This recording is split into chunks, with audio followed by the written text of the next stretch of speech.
মামা জিনিসটা সে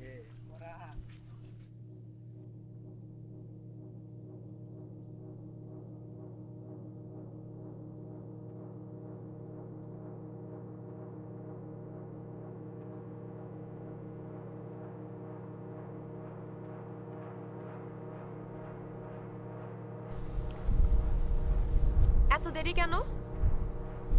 কাজ ছিল একটু। তাই বলে প্রতিদিন দেরি করবা? আরে বাবা বললাম তো কাজ ছিল। কি কাজ তোমার?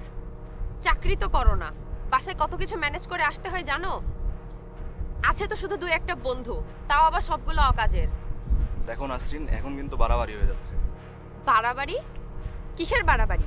আমি 1.5 ঘন্টা যাবত এখানে দাঁড়িয়ে আছি, মানুষজন আমাদেরকে শকুনের মতো তাকায়। আচ্ছা বাবা, সরি তো। ও আচ্ছা, এখন তো আর আমাকে ভালো লাগে না তাই না?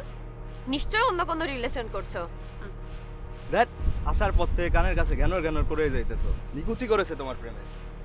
সজল,